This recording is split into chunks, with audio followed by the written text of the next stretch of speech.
हाँ जी प्लीज। मैंने सर पे एक पोयम लिखा है। Okay, thank you so much. चलो फर्स्ट ऑफ ऑल, हमें लॉ आपने ही पढ़ना सिखाया था, हर सेक्शन को आसान आपने ही बनाया था।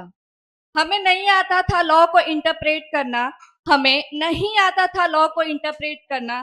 फिर notwithstanding subject to और प्रेजुडिस का असली मतलब आपने ही बताया था। लॉ की क्लास पहले थी बोरिंग सी कही, लॉ की क्लास पहले थी बोरिंग सी कही। फिर नोटिंग के टाइम कभी गाने चलाकर तो कभी हमें नालायक बोलकर इसे इंटरेस्टिंग आपने ही बनाया था। सर के रिवीजन हो जैसे बुलेट ट्रेन, हम सोचते रह गए दिमाग रह गया स्ट्रेन।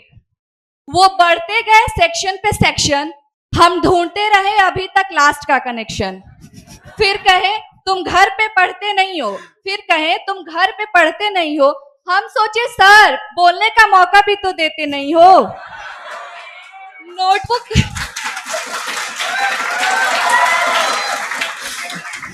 नोटबुक खोलते ही लगता ये कहाँ आ गए हम। फिर याद आया कि ये सब सर ने बड़े अच्छे से पढ़ाया था।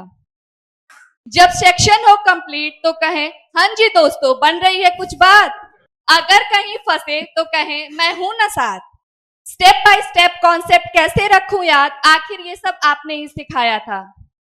फाउंडेशन में लॉ की वजह से फेल होते होते रह गई, सोचती थी मैं हार जाऊंगी, इंटर में लॉ कैसे पास कर पाऊंगी। फिर आपसे पढ़ने के बाद कॉन्फिडेंस खुद ब खुद आया और जिससे कॉन्फिडेंस आया वो सब आपने ही पढ़ाया था।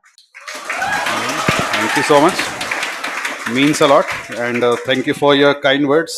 Thank you so much. Please आपके लिए, अरे अरे अरे अरे, thank you so much for this.